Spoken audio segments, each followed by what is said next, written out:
সবাইকে স্বাগত। বিখ্যাত কবি টমাস লোবেল বেডোসের ড্রিম পেডলারি কবিতায় বলেছেন, স্বপ্ন যদি স্বপ্ন কেনাবেচা হতো তবে কি তুমি কিনতে?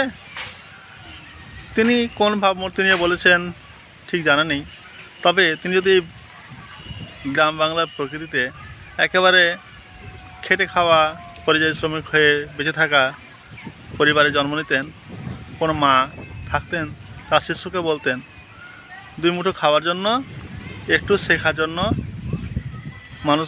মানুষের মতো মানুষ হওয়ার জন্য যদি তার স্বপ্নকে বেচা যেত তিনি ঠিক বেচতেন। কেননা আপনারা দেখে থাকবেন, নিজের স্বপ্ন নিজের সমস্ত কিছুকে বিসর্জন দিয়েও একটা ছেলে বা একটা মেয়ের জন্য নিজের আত্মত্যাগপূর্বক যত কিছু করার সেই ছেলেকে মেয়েকে মানুষ করার জন্য তাই করেন। কিন্তু বাস্তবে তার যে পরিণাম যে কত ভয়ঙ্কর হয়, সেই স্বপ্নকে কবি যেখানে বেচতে চেয়েছেন, আজ এই মায়েদের স্বপ্ন গরিব বিপিএল অন্তদায় খেটে খাওয়া, মাঠে ঘাটে অন্যের বাড়িতে থেকে কাজ করে নিজের ছেলে মেয়েদের স্বপ্ন তৈরি করার যারা স্বপ্ন দেখছেন তারা পারছেন না স্বপ্ন দেখতে। তাদের স্বপ্ন আজ বেচতে পারছেন না, কিন্তু চুরি হচ্ছে ঠিকই। নিজেদের স্বপ্ন, সেই স্বপ্ন ছেলে মেয়েদের উপর ভবিষ্যৎ দেখতে পেয়েও আজ পারছেন না। কেউ বা কারা যেন আজ বাংলার মায়েদের তার সন্তানের ছেলে মেয়েদের স্বপ্ন চুরি করে নিচ্ছে।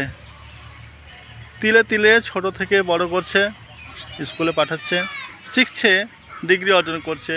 যখন সেই ছেলেটি বড় হয়ে মাকে বলছে আমার তো যোগ্যতা নেই, আমি চাকরি পাবো কী করে, আমার স্বপ্ন তো কেন যেন চুরি হয়ে গেল।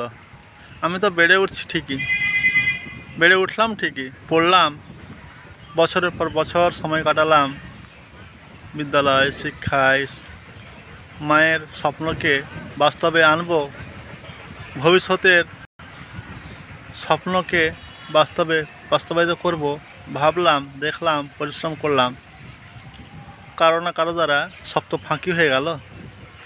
যখন আমি প্রতিযোগিতামূলক পরীক্ষায় অংশ নিতে যাচ্ছি বা কোনো ব্যবসায়িক ক্ষেত্রে প্রতিষ্ঠিত হওয়ার স্বপ্ন দেখছি, তখন তো আমি ব্যর্থ।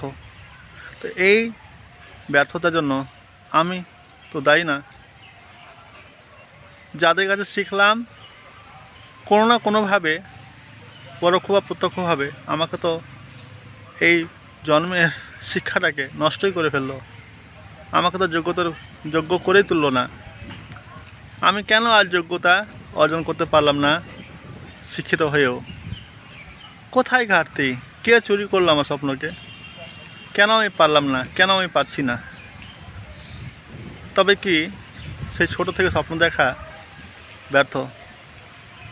একজন দুজন ঠিক আছে, হয়তো লড়াই করে ব্যতিক্রমী হয়ে উঠে যাচ্ছে, কিন্তু বেশিরভাগের ক্ষেত্রে আমাদের মতো একেবারে গ্রাম বাংলা পাড়া গাঁয়ের ছেলেমেয়েরা যারা সেই সব পরিবারে কোনো রকম খেয়ে পড়ে বেঁচে একটু একটু করে বছরের পর বছর শিক্ষিত হয়ে উঠছে, আপনারাও খেয়াল রাখুন, খেয়াল করুন, দেখতে পাবেন শেষে তো ওই পরিযায়ী শ্রমিক হয়ে টোটো চালিয়ে অন্যের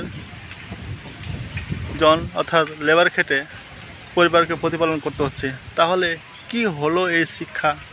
কোথায় গেল এত বছর? কেনই শিখলাম, কেনই পড়লাম? এই স্বপ্নটা কে চুরি করলো? কেনই বা চুরি হলো? এই জন্য দায়ী কে? ভাবতে হবে, সকলকেই ভাবতে হবে। আর কবে ভাববো আমরা? ধন্যবাদ। জয় হিন্দ।